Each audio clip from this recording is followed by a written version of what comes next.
Pessoal, boa tarde, sejam todos bem-vindos. Pessoal, semana passada nós trabalhamos os conceitos, né, mostrando um pouquinho, né, do que nós vamos conversar na matéria deste ano, né, sobre segurança e ambiente dentro do trabalho. Vimos alguns pontos, né, que são mais importantes. Falei para vocês com relação aos métodos de avaliação. E hoje nós vamos iniciar efetivamente as nossas aulas, o conteúdo das nossas aulas. Junto com esse material que eu estou gravando para vocês hoje, e por que eu estou gravando esse material hoje? O Centro Paula Souza, ele disponibiliza a realização das aulas de várias formas, né? Então, pode ter a aula presencial, né, onde o aluno e o professor estão dentro do mesmo ambiente na escola. Aulas online, em que o professor está em tempo real transmitindo a aula para os alunos. Aulas assíncronas, né, que é aulas que já foram gravadas pelo professor e são disponibilizadas para o aluno, e também a parte de atividades, né? Então, o professor pode mandar uma apostila, pode mandar uma lista de exercício, um trabalho, né? Tem a parte de apresentação de seminários, trabalhos, debate, enfim. São várias as formas que são possíveis de transmitir o conhecimento para um grupo de alunos e também para o professor. Bom, o que acontece para a gente entender um pouco como é que está a situação atual? Por conta de dificuldade de internet, a minha internet está oscilando muito.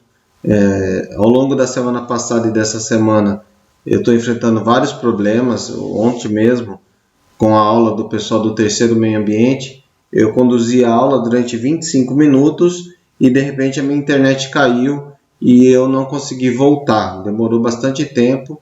E aí o outro professor que estava na divisão, né, que tinha junto comigo, ele conduziu ali e aí depois eu consegui retornar, mas não através de vídeo, somente através de som pelo sinal 3G do celular. Então, como eu não estou conseguindo resolver esse problema, eu resolvi gravar essa aula para vocês.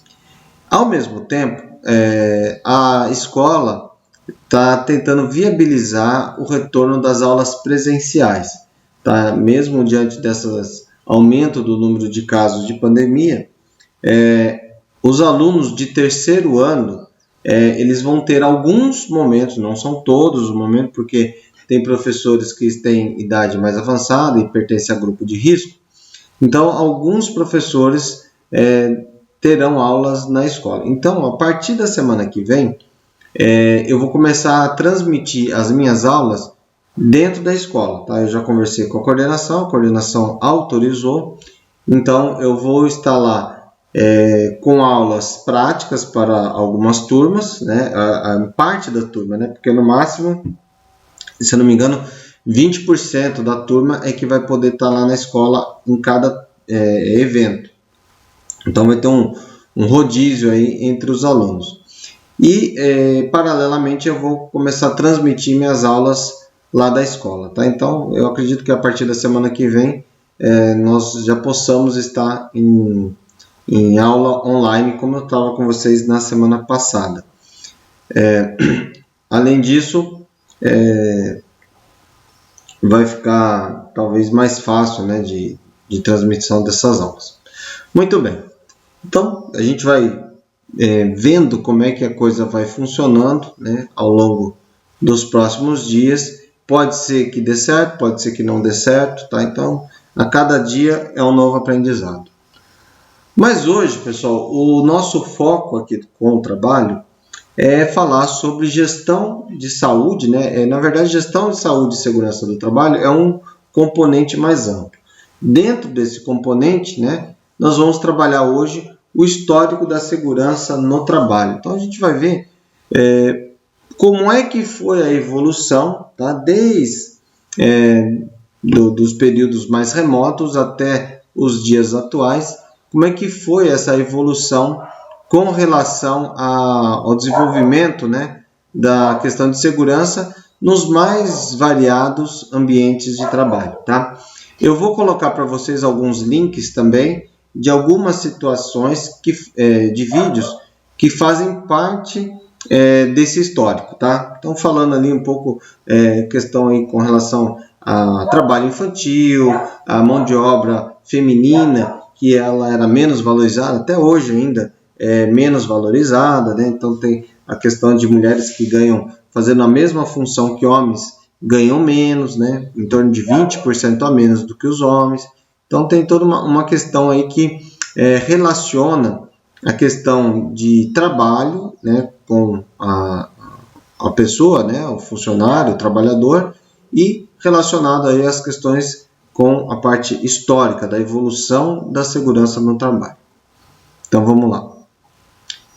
Então a evolução no trabalho, ela se deu através dos tempos, tá? Então tem esse desenho aí, ó, que mostra, né, as diferentes formas, né, de trabalho, né, em relação à evolução da espécie humana, né?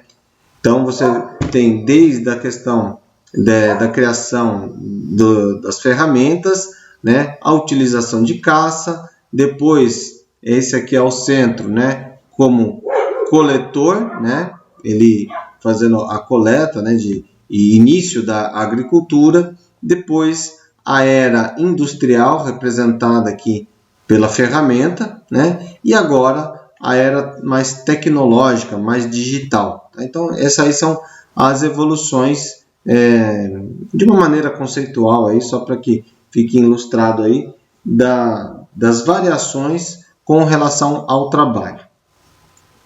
Então, a necessidade de sobrevivência, ela tornou possível, né, uma adaptação do ser humano ao longo de toda a sua história, a fim de que ele pudesse ter uma condição de sobrevivência cada vez melhor.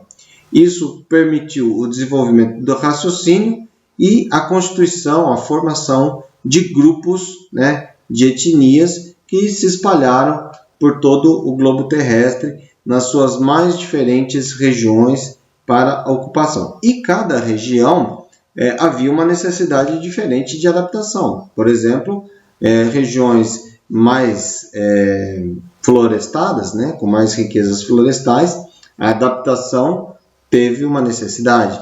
Regiões mais desérticas, uma outra necessidade completamente diferente de adaptação, de proteção com relação ao sol. Com relação ao sol, desculpa se vocês ouviram a voz aqui, que eu estou marcando o tempo no celular e saiu essa voz aí ao lado. Então, tudo isso propiciou essas diferentes formas, né, de adaptação para a sobrevivência. E claro, se você tem uma adaptação, você está sujeito a questões que não estavam planejadas. Por exemplo, um acidente ou algo do tipo. Então, as fases da evolução, a primeira fase é a fase do trabalho e a produção de subsistência. Como é que funcionou isso? Tá? É feito para sustentar as necessidades básicas, né, do ser humano, ou seja, alimentação. Né? Então, ela coleta, caça, né, ou também aí a questão da agricultura. Então, práticas de atividade de caçar, pescar, garantindo o sustento e a necessidade da sobrevivência. Então, foi a primeira fase da evolução do trabalho. Já na segunda fase, já existe a criação de formas de produção artesanal. Tá? Então, ali teve o descobrimento da roda, teve o domínio do fogo, a formação da cerâmica, né? Os primeiros jarros de barros que o homem percebeu que ao cozinhar isso, ele adquiria resistência, então possibilitou também ali a questão de transporte de água, transporte de alimentos, a produção de cestos. Então vejam que a gente sai de uma área de caça, pesca e coleta e passa para uma área de produção. Tá? Então isso perdurou durante vários séculos, né? Então ali você tem ali a conceituação do trabalho manual, né, da produção agrícola, o domínio das técnicas de produção, questão de solo, fertilidade, chuva. Então, tudo isso entra dentro desse processo.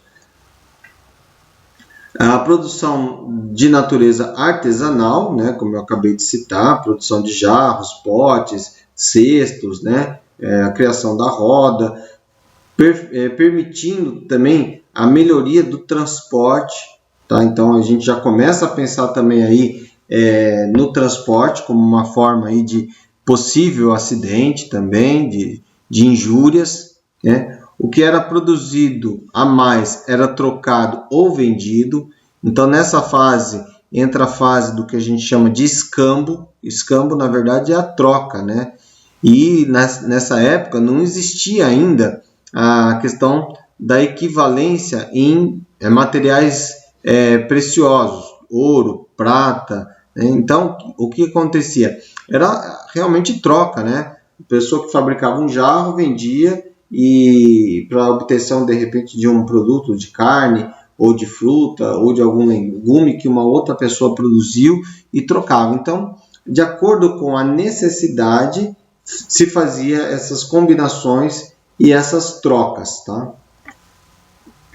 Então, aprende aí a plantar, a cultivar e principalmente aí agora técnicas de armazenamento, né? Então, não adiantava produzir e plantar e não ter aonde estocar esse alimento com segurança para que ele pudesse ser consumido depois de um certo tempo. Tá? Então, manter esse alimento preservado também entra dentro da categoria de segurança, porque se você comer algo que está contaminado, você pode ficar doente e podendo até morrer. Né? Então, tem que se cuidado aí do desenvolvimento de técnicas de armazenamento. Tá? Então, essa aí é a conceituação da evolução na segunda fase. A terceira fase, pessoal, já é a parte da produção industrial, aonde a necessidade em se pensar em formas de se precaver de acidentes, né, ou até mesmo de algum tipo de injúria, ele começa a se tornar cada vez mais presente. Tá? Então, nós começamos a trabalhar a questão das indústrias, né, das suas mais variadas formas. Né? Então, é o que a gente chama de revolução industrial. Depois, logo na sequência, aí, a criação de vários métodos de produção, o que acabou aumentando o volume produzido, diminuindo o custo, facilitando o acesso. Então, várias formas decorrentes desse processo. E nessa época também não dá para deixar de falar de alguns momentos bastante complicados, né, com relação à produção industrial, que foi o surgimento das grandes guerras, né, a Primeira Guerra Mundial e a Segunda Guerra Mundial. Esses dois eventos que foram traumáticos, né, para a civilização humana, eles propiciaram uma melhoria de processos industriais. Então, por conta de uma necessidade de guerra, os processos eles tiveram um incremento tecnológico muito forte nesse período, né? Principalmente na área de metalurgia e na área química. Tá? Então, esse foi duas áreas da ciência que evoluíram muito nesse período aí, tá? Entre o início de 1900 e até meados, né? Então, de 1950, né? Então, ou seja, um período aí de aproximadamente 50 anos, 50, 60 anos, houve uma evolução muito grande das tecnologias empregadas na produção industrial. Então, com a evolução da terceira revolução, que é a revolução industrial, da terceira fase, surgiram, né, a descoberta da energia hidráulica, da energia elétrica e, consequentemente, a máquina a vapor. O domínio da ciência, né, da eletricidade, ela permite o nosso desenvolvimento máximo atual. Né? Hoje, todo mundo utilizando agora o computador, luz elétrica, celular, televisão, rádio e diversos outros aparelhos, só é possível através do conhecimento, né, da física. Então, nessa época aí, houve grandes experimentos aí com relação ao domínio, né, dos conceitos de eletricidade. É claro que já há muito tempo já se conhecia, né, as questões aí relacionadas à eletricidade, porém houve uma melhoria aí dos materiais utilizados.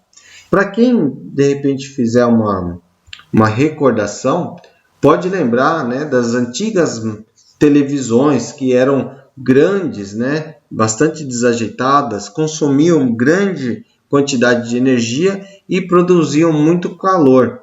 E tinha uma baixa eficiência, porque o objetivo da televisão realmente é o vídeo, é você poder visualizar uma imagem.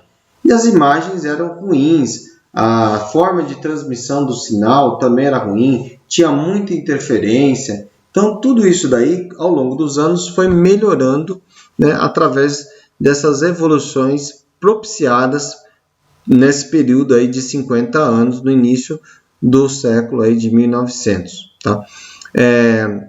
A energia hidráulica, né, também é outra forma que já era conhecida há muitos anos, desde lá do Império Romano, né, e até mesmo antes dos egípcios, o ser humano já dominava os conceitos de hidráulica, utilizando a hidráulica para movimentação e transporte.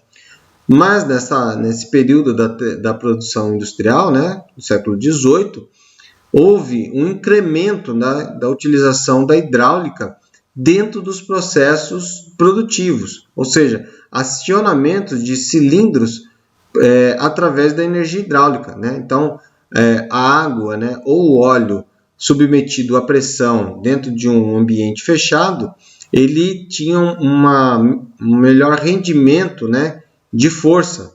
Tá? Então, com pouca movimentação, pouco gasto de força humano, eu conseguiria movimentar uma grande máquina através, né, um cilindro mexendo, né, naquele componente. E também ele estava menos sujeito à fadiga.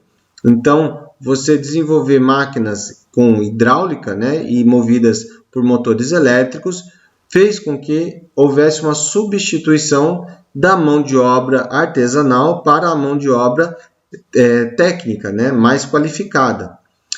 Como nós estamos trabalhando com elementos que podem causar injúrias aos seres humanos, começa aí a questão de segurança, né, porque quem trabalha com eletricidade está sujeito aí a grandes problemas aí com relação a choque, descargas elétricas, curto-circuito, explosões e por aí vai.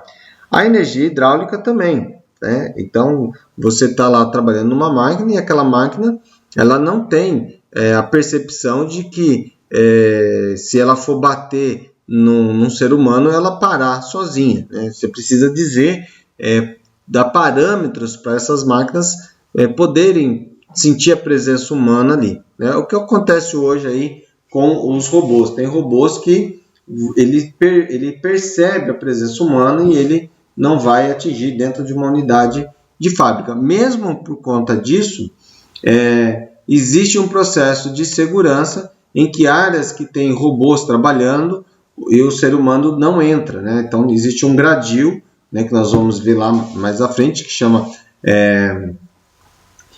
PEC, né? Nada mais é do que uma área de proteção coletiva, né? É o equipamento de proteção coletiva, que impede que as pessoas cheguem perto desses maquinários quando em movimento. E o domínio da tecnologia, né, da máquina a vapor, no caso aí representado por uma locomotiva a vapor, propiciou aí fortemente o desenvolvimento aí do transporte, né, não só de cargas, mas de pessoas também. E uma curiosidade, né, que quando houve a primeira viagem de trem, né, isso é um fato histórico conhecido, criou-se a máquina a vapor, então a máquina a vapor principalmente para a tecelagem, né, os teares, a fabricação. Houve também ali o pensamento de se colocar, na época não era trilho de aço, né, de ferro, eram trilhos de madeira, né, e uma caldeira com pistões em um conjunto de rodas. fazendo com que isso fosse de um lado para o outro, né? Então, essa aí foi a primeira iniciativa.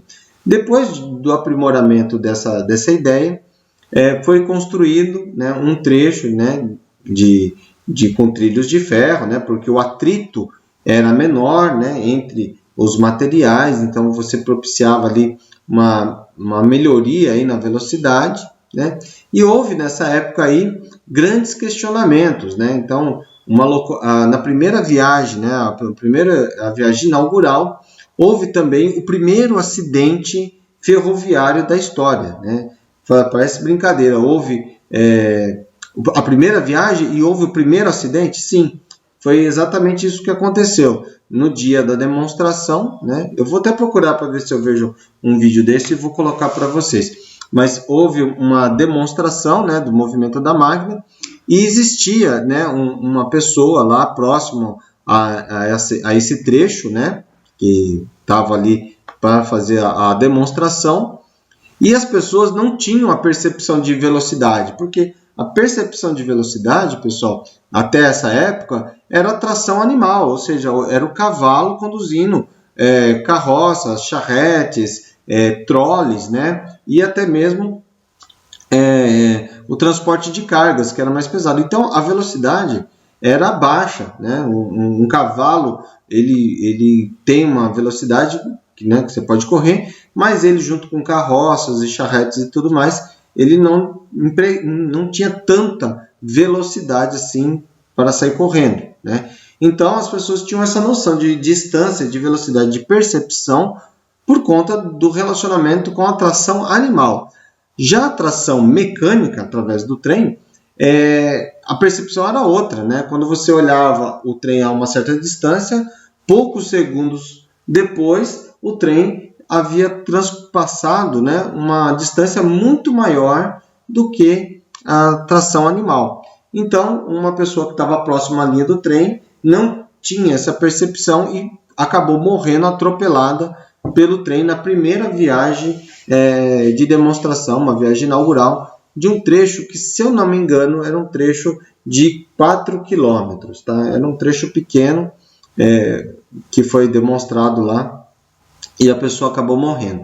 Então já há uma preocupação maior com relação ao que iria acontecer, né, se essa tecnologia fosse empregada em outras áreas, né? Então, por isso há a preocupação de você colocar ali a questão de apitos, né, de buzinas, para informar para as pessoas que estão próximas da linha férrea que se afastem. Olha, o trem está chegando. Por quê, pessoal? Existe uma questão chamada efeito Doppler, né, que é relacionado na física, em que o movimento da máquina, o som, ele vai se propagar após a passagem do trem. Então, se você está numa linha férrea e o trem está vindo em sua direção, o ruído que vem na sua direção ele é mais baixo. Depois que o trem passa por você, é que você consegue perceber a sonoridade, né, das ondas do movimento do trem. É a mesma coisa quando você olha para o céu e você vê um avião, né, passando e você não escuta o barulho do jato do avião. Depois que o avião passa por você, que você está olhando para ele, que ele passou por você, você começa a escutar o barulho. Então, é mais ou menos isso que acontece. E nessa época também, os médicos tinham muito receio com relação à movimentação pelo trem, porque eles diziam que o corpo humano não suportaria uma velocidade tão alta, né, de 25, 30 km por hora. Então, eles diziam que isso faria mal à saúde. Então, também, depois, é claro, ficou comprovado que não, que isso era uma bobagem, né? Mas, até essa época, a gente tem que pensar que um ser humano andando, caminhando, ele anda em torno de 5 km por hora. Se um ser humano de porte atlético, ele vai alcançar velocidades aí em torno de 10, 12 km por hora, né? E isso não é uma coisa constante, né? O ser humano aí, ele não consegue imprimir essa velocidade de, vamos supor, 12 km por hora, 15 km por hora, por longo tempo. né? Já o trem não, o trem você pode fazer uma viagem de uma distância de 50 quilômetros e ele manter uma velocidade lá em torno de 60, 70 quilômetros por hora, né? Hoje em dia nós sabemos aí dos trens ultra rápidos, né? Vamos supor, o TGV na França, o Shinkansen lá no Japão, que são trens de alta velocidade, então alcançam lá 400 quilômetros por hora. Então tudo isso aí acabou não sendo verdade, né? A questão que o ser humano não poderia suportar uma velocidade de 30 quilômetros por hora, mas naquela época era uma velocidade bastante grande em comparação ao transporte por cavalo ou até mesmo ao transporte por meios como bicicleta ou até mesmo a pé. Tá?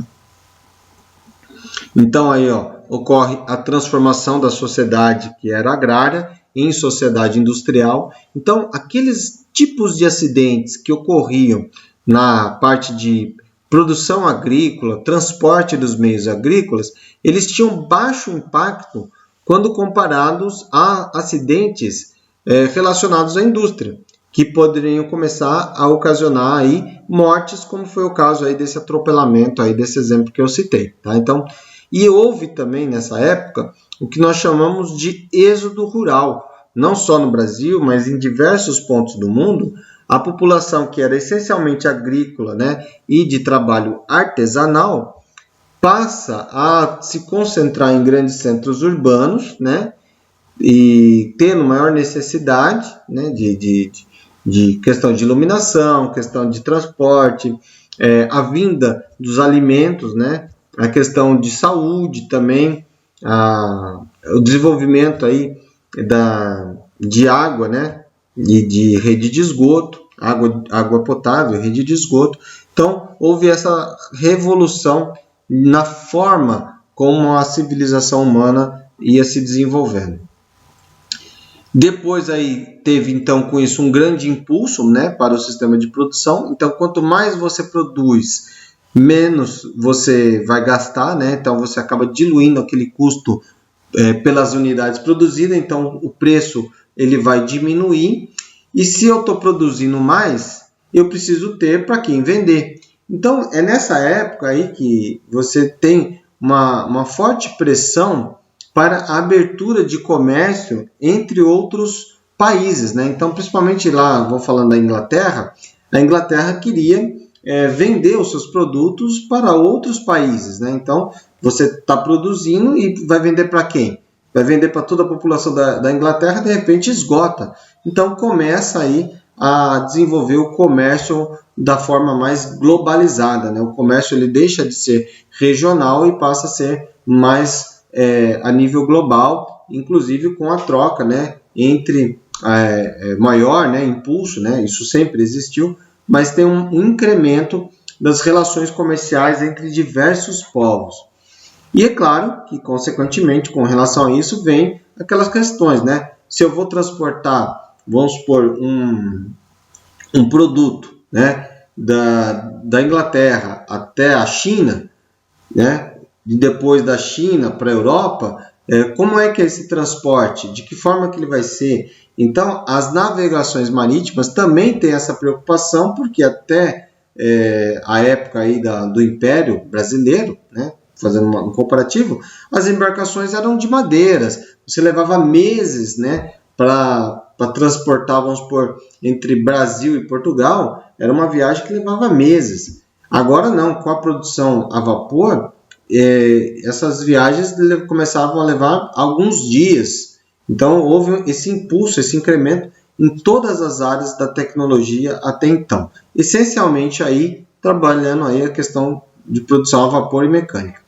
Tem aí a questão da máquina de tecer, que eu já comentei com vocês agora há pouco. Ainda dentro dessa revolução industrial, na Inglaterra, né, entre 1700 e 1800, acontecem grandes acontecimentos como tais: atividade artesanal sendo substituída pelo trabalho nas fábricas, que eu acabei de citar, grandes concentrações de trabalhadores em fábricas improvisadas, com grande número de pessoas acidentadas. Então, não se tinha essa preocupação, mas né, que é aquela mudança do trabalho artesanal para o trabalho industrial, e isso começou a ocasionar esse tipo de consequência, né?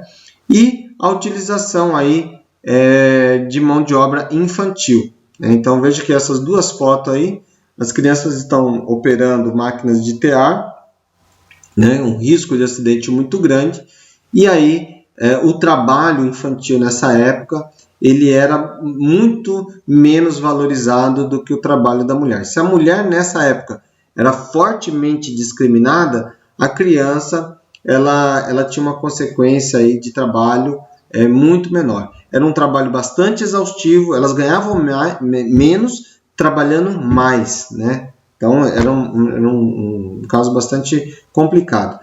Depois vocês dão uma olhadinha nos vídeos aí, os vídeos que eu vou colocar para vocês, pessoal, fazem parte da aula, tá? Então, se de repente não der tempo de assistir todos os vídeos durante a nossa aula agora, vocês assistam depois, porque nas nossas atividades, né, vai ter pergunta relacionada aos vídeos que eu vou publicar para vocês aí, tá bom? E aí, para finalizar, né, a produção automobilística, né, a quarta fase da revolução. Tá? Então aí entra a questão da linha de produção, principalmente aí pelo desenvolvimento de Henry Ford em 1905. Cada operário passa a fazer repetidamente apenas um tipo de tarefa. É clássico, né, pessoal? Todo mundo assistir Tempos Modernos de Charlie Chaplin. Eu não vou passar esse vídeo para vocês, tá? Mas quem quiser pode assistir. É um vídeo que todo curso técnico, seja ele meio ambiente, mecânica, administração, informática, vai assistir isso aí. Então, provavelmente vocês já devem ter assistido esse filme. Se não assistiram, fica a dica de vídeo aí para o final de semana, Tempos Modernos de Charlie Chaplin.